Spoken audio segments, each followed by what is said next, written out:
Jamais sans la grâce, une dévotion matinale qui vous connecte à la pensée de Dieu et vous donne la provision du ciel au quotidien. Bonjour chers amis, chers internautes, nouvelle journée, nouvelle provision. Bienvenue dans la dévotion de ce matin, d'où Jésus, encore une fois, nous te bénissons parce que chaque instant, c'est une occasion vraiment de faire la provision pour des heures à venir. Oh, nous ne voulons pas négliger ces moments, Seigneur. Viens et soutiens notre foi ce matin alors que nous sommes exposés à ta parole. Béni sois-tu, Jésus-Christ. Amen.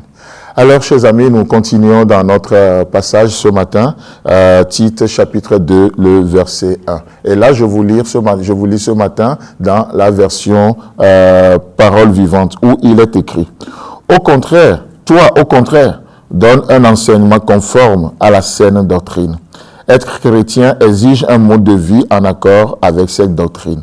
Dis cela clairement. Waouh! C'est beau de voir la variation entre les versets. Presque on dirait il y a certains versets qui expliquent littéralement d'autres versets. Et j'aime beaucoup cette version Parole vivante parce que c'est l'une des versions dynamiques, c'est l'une des versions, je dirais même expliquées de la parole de Dieu. Toi, au contraire. Et du coup, la manière dont cette version commence, ça sous-entend que nous sommes appelés à nager à contre-courant. Nous ne sommes pas appelés à nous laisser emporter par le vent. La vie chrétienne, c'est un choix que nous faisons. La vie chrétienne, c'est une décision. Vous voulez pas décider, vous voulez pas choisir, vous allez vous laisser emporter par le vent. Et ici, c'est ce que tout le monde fait. Large est la porte qui mène à la perdition. Et beaucoup suivent cela. Et vous savez, mais là, nous ici, nous est dit, toi au contraire, donne un enseignement conforme à la saine doctrine. Dans les autres versions, on a l'impression que c'est nous qui sommes appelés à parler, c'est nous qui sommes appelés à recevoir. Mais ici, nous voyons qu'il y a un ajout qui est fait, c'est que nous sommes appelés à redonner ce que nous avons reçu. N'est-ce pas beau ça? Nous sommes appelés à redonner. C'est ça, en fait, la vie chrétienne. Ce n'est pas que de recevoir. Oui, c'est vrai, ça c'est la première phase. Mais la deuxième phase, c'est de redonner à Dieu ce qu'il nous a donné. C'est d'être pris sur l'équipe de Jésus-Christ. Et c'est beau de voir ça. Et il continue en disant, être chrétien exige un mode de vie en accord avec cette doctrine. Dis cela clairement. Sans ambiguïté, dis-le clairement. Vous savez, lorsque nous parlons des convictions, lorsque nous parlons des convictions faites par la parole de Dieu dans nos vies, ça ne doit pas être ambigu. Les gens doivent comprendre clairement notre point de vue.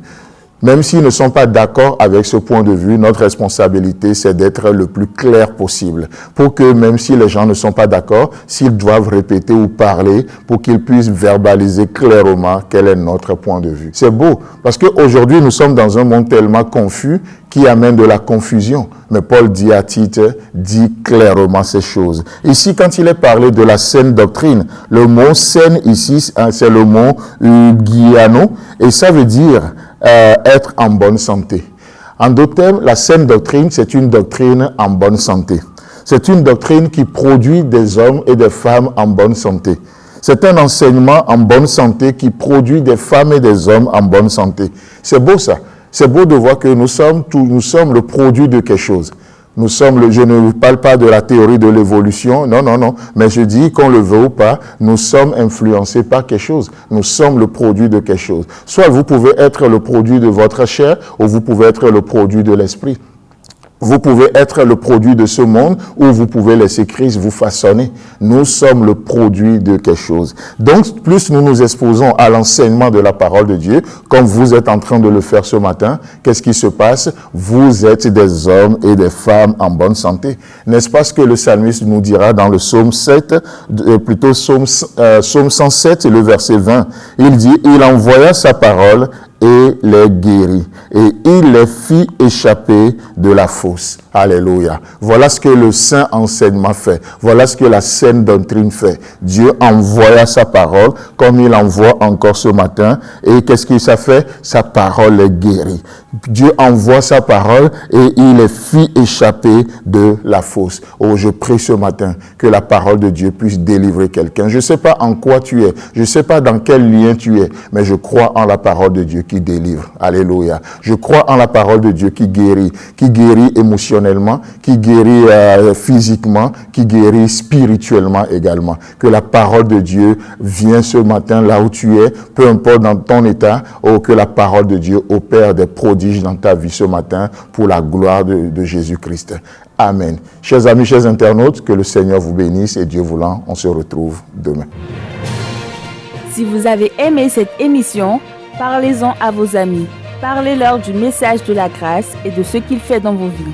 Pour un sujet de prière, une question ou pour devenir partenaire, contactez-nous au 00229 94 75 80 20. Que Dieu vous bénisse et à la prochaine. En attendant, pensez avec Dieu.